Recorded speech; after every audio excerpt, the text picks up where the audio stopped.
Thanks so much for giving me this opportunity. No problemo. We all got a leg up somewhere along the line.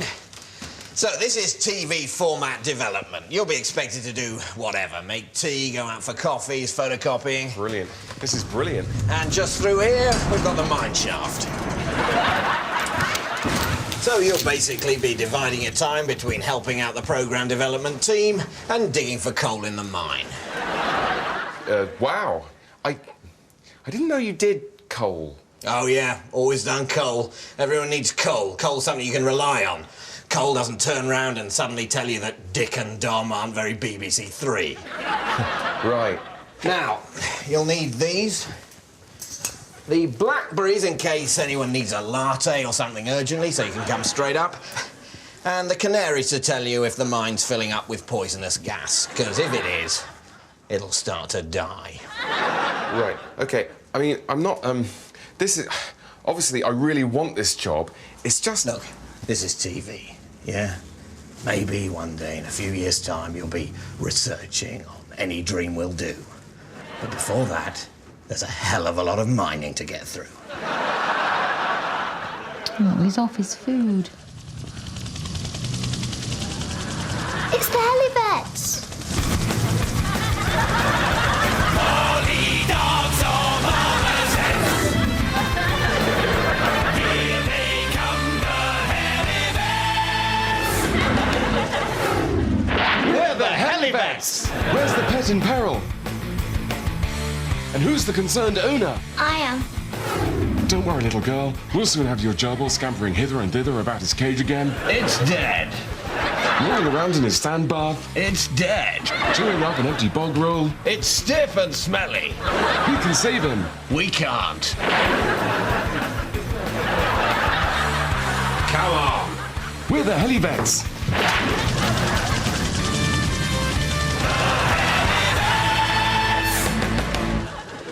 Well, the important thing when writing a sports movie is not to get too bogged down in the so-called rules of the sport. Yeah, I mean, this was our first film writing project, so initially we didn't really know where to start. I suppose we just started typing. Yeah, and luckily there's this pop-up in Microsoft Word that says, "It looks like you're trying to write a heartwarming British underdog movie. Would you like some help?" And then you just have to enter the character names and the context. So we put Wimbledon, but then it popped up, there is already a heartwarming British underdog movie called Wimbledon. Are you sure you want to replace it? So then we had to think again, and in the end, we almost deliberately went for a sport that no one knows much about. Well, almost deliberately, because as it turns out, some people know quite a lot about cricket, unlike us. Yeah. In a time past hope, in a world gone to crap, one man had an idea. Here, look, lads, look what I've found. Calm down, Arthur. There's no point getting excited about anything. The steel mine's closed and we're on the scrappy. It's official. No, but look. Earn big pounds playing cricket. Well, it sounds fine, Arthur. But cricket, here in Yorkshire, don't talk soft. Did I hear someone say cricket?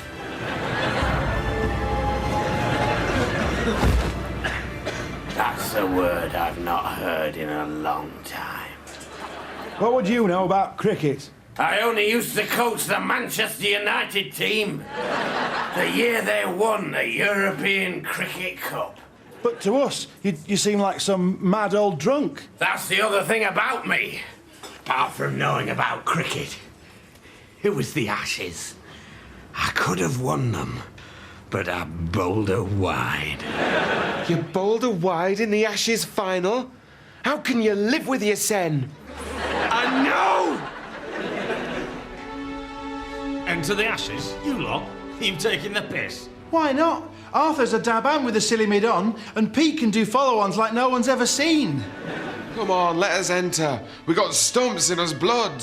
Oh, you won't be talking like that when you have to face the West Indies in the second round. They've won the Ashes every year since they beat the Dallas Cowboys in 1978. Well, we'll just have to practice our catching and throwing and penalties and that.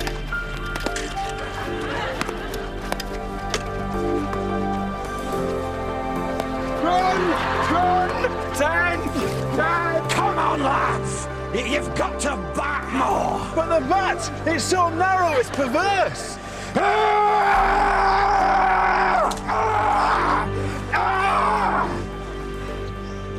First rule of cricket, never call the bat narrow. What the bat is very, very wide and very, very short. Wow. Now, carry on bowling and try and do that thing with your hand and your wrist where you make it bounce funny. Welcome to the 200th World Ashes Cricket Cup between West Germany and Pisswhiddle Steel Batters from Pisswhiddle in Yorkshire. Well, the Pisswhiddle team very much the underdogs, but anyone who saw them beat Yugoslavia at cricket in the semis by 400 wickets to 7 runs, all of it for 8, will know that they're not to be underestimated. And West Germany, famously a bunch of cheats. As ever.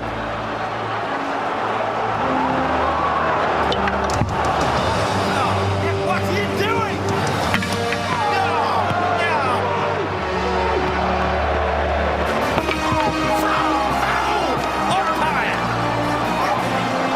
Now that it's half-time and it looks like we're about to lose, I want to tell you a story. I knew a young man who had a dream to win the Ashes. That young man was me. But he bowled a wide and became a that is, I bowled a wide and became a drunk. So don't do that! Now it's your turn to be the team that stands in pairs with the bats rather than the ones in a sort of spread out crowd chucking it around. So make the most of that! And remember, there's no such thing as a draw in cricket! Yes! Yeah, go on, my son! These Pisswhiddle boys really can cricket. What a run. This summer, from the location manager of Billy Elliot and the catering staff who brought you the full Monty. Yes! Remember what I taught you! No, not that! I was wrong! Featuring someone who was very nearly in Brassed Off, comes a film to touch the child in all of us, but not in that way. They're bringing urns and sandwiches onto the pitch. They think it's tea. It is now.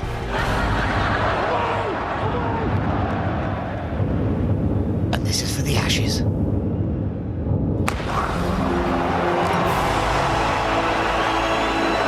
can't believe they've done it. They've actually done it. In cinemas this summer, the full number of overs that are scheduled to be bowled that day.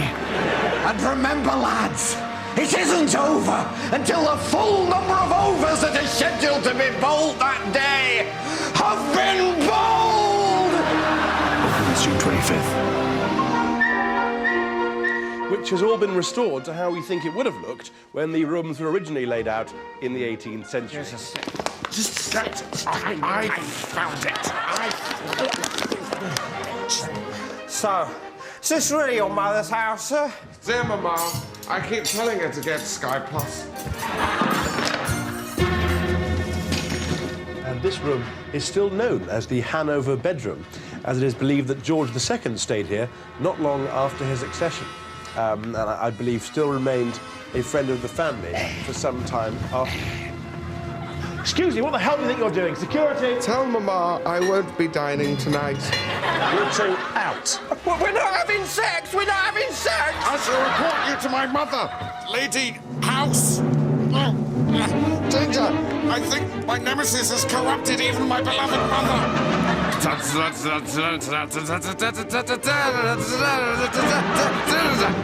In a country lacerated by the sharp shards of broken brown-eyed promises, in a world bent low by the burden of disease, war, and the price of Thunderbird, who is left to make full account to God of Britain's depleted moral minibar? Yes, it's the surprising adventures of me, Sir Digby Chicken Caesar. I am overtaking, but we're on a hill. What's that? Oh my God! The rolls!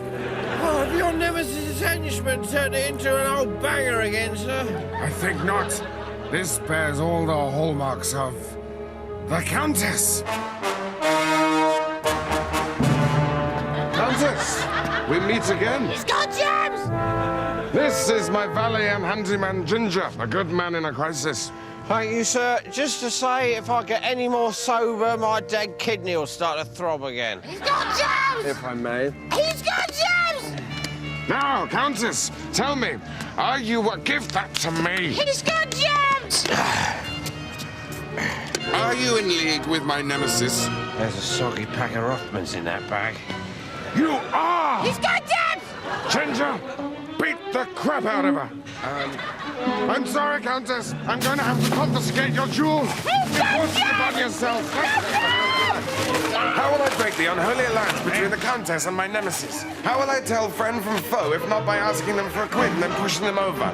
Is it true that if you sneak into the London Eye, they'll let you sleep there? Find out next week in The Surprising Adventures of Sir Digby Chicken Caesar. This one's just full of dog shit, sir. This is just the birth certificate of her estranged daughter. What a wasted day! I think it makes you 19 times more the man, but it doesn't. Alan has 19 penises, which, after the watershed, we can show you. Come on, that's got to be worth a look. I mean, to start with, you just think it's normal. You think everyone's got 19 penises. Continuing our People Who've Grown into Spectacularly the Wrong Shape season, you get the chance to have a good old stare without feeling guilty. That's The Man Who Had So Many Penises He Was Worth Making a Television Programme About later tonight.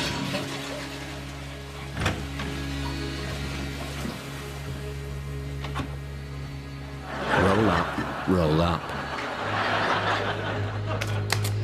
OK, so the RSPCA are looking for a song to go on their new advert. They're trying to catch some criminals who've been letting dogs out of their kennels. So basically, someone's let the dogs out, but they don't know who's let them out. Can we think of an appropriate song?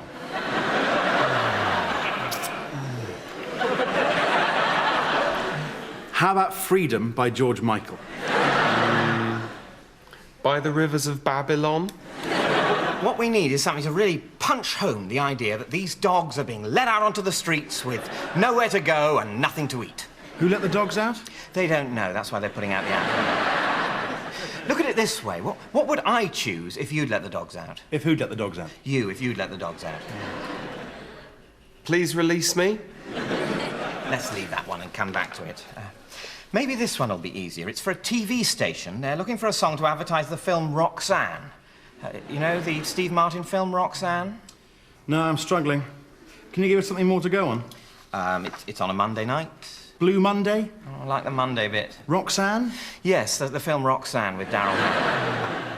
By the Rivers of Babylon? Well, let's revisit that one after lunch. OK, this last one is for a documentary. Michael Palin is going to be trekking along the rivers near where the Babylonians once lived. Anyone? By the Rivers of Babylon? That's right. He's going to be looking at civilizations from that area. Nothing immediately jumps to mind.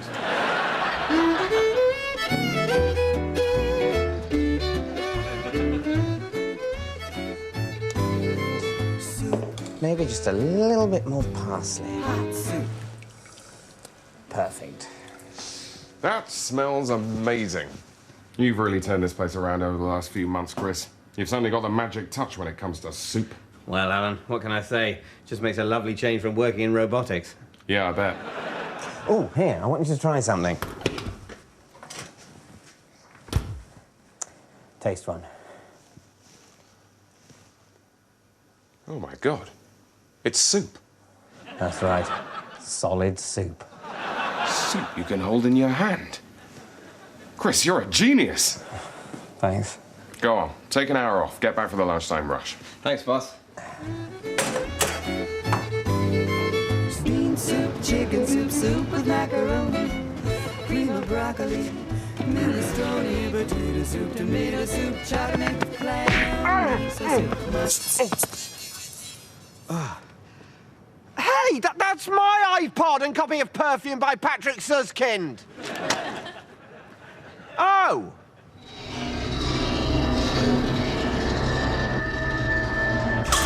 You sure you're okay to work, Chris? Yeah, I'm fine. Needs a bit more zing. You sure you're okay to work, Chris?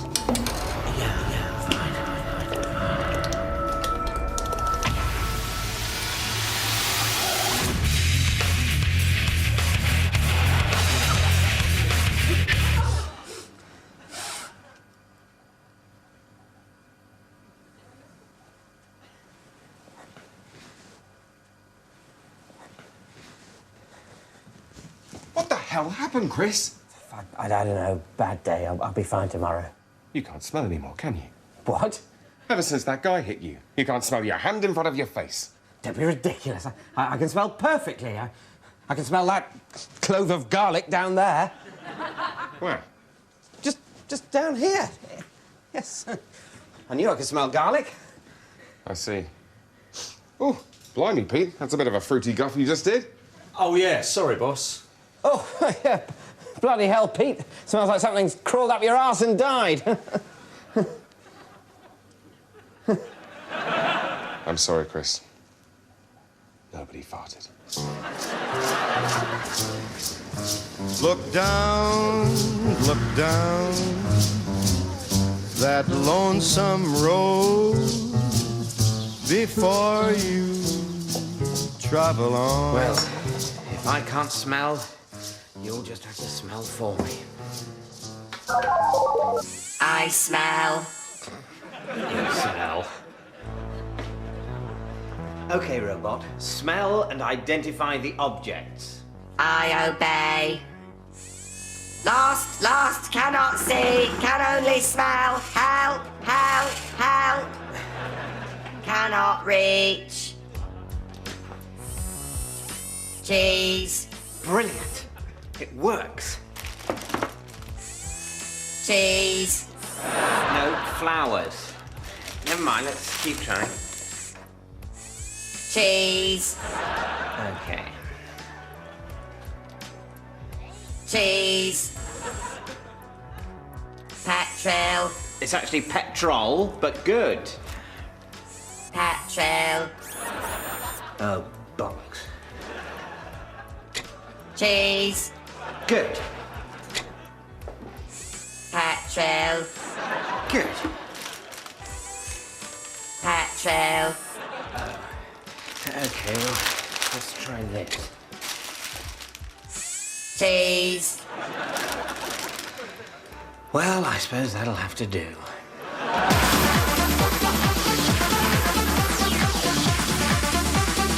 Welcome to Back to Life, Back to Reality, the show that adds an "un" to the phrase safe revival of cryogenically frozen billionaires. And an ear to the phrase responsible treatment of reanimated cadavers. When cryogenics company Frozen Stiff underwent liquidation earlier this year, we became the first TV show ever to own some frozen people to make telly fun for you. That's right, we literally own their asses. When these boys were frozen back in the 40s... That's pre-Hollyoaks, history fans. They expected to be defrosted carefully and when it was appropriate to do so. We haven't got time for that. We've got a TV show to make. Let's have a look at what these boys have been up to after being warmed up a bit and fiddled about with by the production team to make them work. In Back to Life, Back to Reality.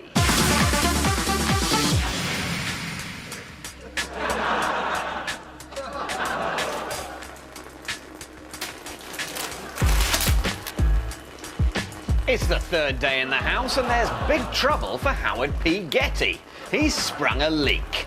Yes, they're not filled with blood and guts like you and me. They're filled up with some chemicals put in by expert chemists, specialists. Without those chemicals, they will die. You know, properly. So we've given the other housemates the task of fixing Howard. Cliff Richards, no relation, has got the box of repairing stuff. Our medical team reckon Howard's got about 3 minutes left, give or take. Let's see how they get on. Oh, that's really not going to help.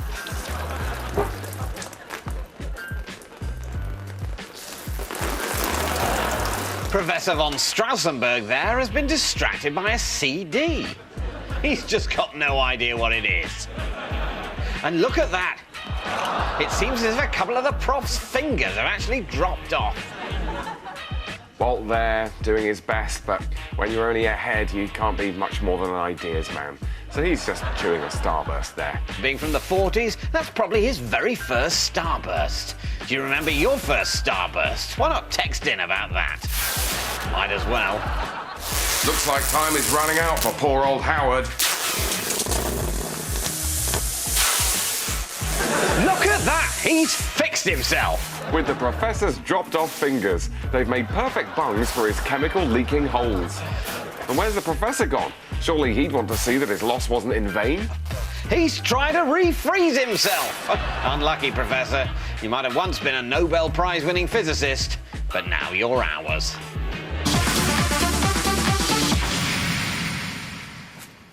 Morning, horse. Lovely day. Sorry about yesterday. I know things got a bit... well, I think we were both. Anyway, onwards and upwards. Let's... where did we get up to? Right. Je m'appelle Horse. Je m'appelle Horse. Okay, so after me. Je... Come on, I know it's early. Je m'appelle Horse. You're not even trying, are you? You're not even trying. And this is why I get a little bit, you know, just... Je. Will you just at least make an effort, you long-faced sack of shit? God, it's like pulling teeth with you. You just don't care, do you? You don't care at all. All the effort I put in. Right, forget it. That's fine. You just carry on feeding your face. Don't worry about me. No one else makes me like this. Pig doesn't give me this bollocks.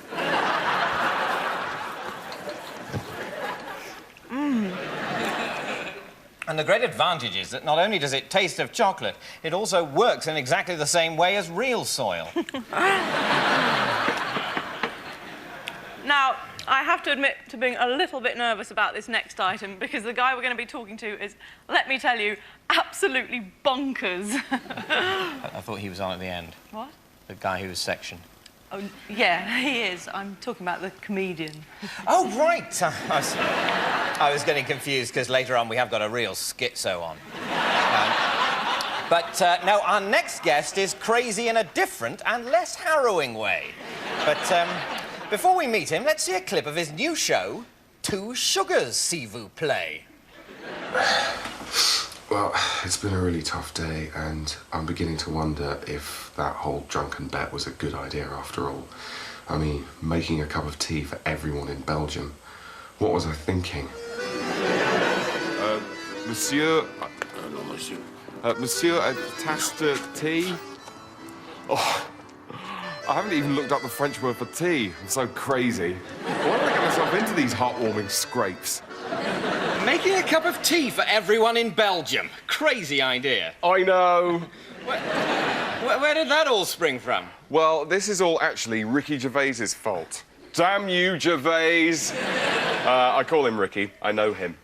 No, what it was I was at a party with Ricky Gervais, who did The Office and Extras, and he was talking to me, which I'm quite used to. And a certain amount of drink had been taken. I expect you mean a lot. Yeah, that's what I kind of did that joke. And I said, and, you know, God knows where I get these things from, I bet I could make a cup of tea for everyone in Belgium. And Ricky said, why? So obviously that was a challenge I couldn't ignore. Priceless, because, of course, this isn't the first drunken bet from a famous person you've got yourself mixed up in, is it? No. Just looking at all your books and DVDs, there's Crossing Africa in a Carrier Bag, Building a Cathedral out of ham, Licking Hillary Clinton's Face. I mean, my problem is I just keep having these crazy-sounding but endearingly adolescent ideas, and then I'm forced to write shows and books and make TV programmes about them. I mean, sometimes I wish that I could just have the crazy bet without it furthering my career in any way, but of course, no one will let me. Not least your flatmates, I should imagine, because they all have a tendency to get involved in drunken bets and then publish books about them as well, don't they? Afraid so, yeah. It did get a bit crowded back in the flat when Steve was setting up the merchant bank in the Bath and Pete was using camels instead of the tube for a year, and I invited everyone with the same birthday to come and live with me. Oh, dear. And then we had to find somewhere to put all the money.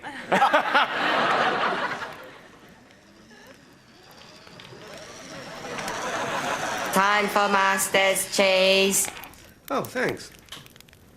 No, Cheeseoid, that's not cheese, that's petrol. Petrol? Yes. But petrol goes in car. Oh, shit. Oh, Cheeseoid, you filled the tank with brie. Petrol. Shut up. Sorry, Master. Cheeseoid hates self. Cheddar status, 10 days to use by date. Brie status, 48 hours to use by date. Premier status, in tube.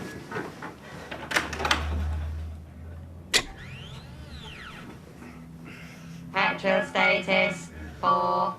Petrol status, 4. Shut up, Cheeseoid. Hate self, hate self, hate self, hate self.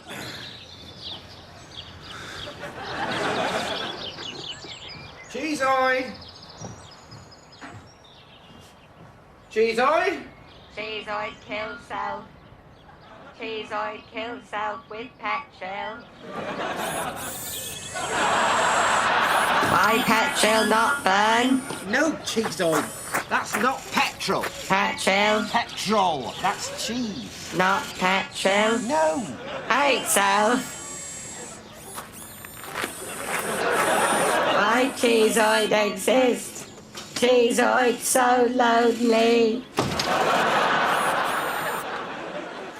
So when do they use the kilns? I just told you, they don't use kilns. There are no kilns. What, so you're telling me that you don't have to heat up milk to turn it into cheese? That's exactly what I'm saying. You don't get cheese just by cooking milk. But that's how it was discovered. Someone left some milk on a hot stone and it turned into cheese. That isn't true. That's how they used to store it when they had too much milk. They didn't have fridges, David. I accept that, Rob. Yeah, so how did they turn the cheese back into milk? They needed the kilns. You can't turn cheese back into milk. Apply heat to cheese and what you get is melted cheese, not milk. You don't know what the hell you're talking about, do you? I know how cheese is made. Oh, really?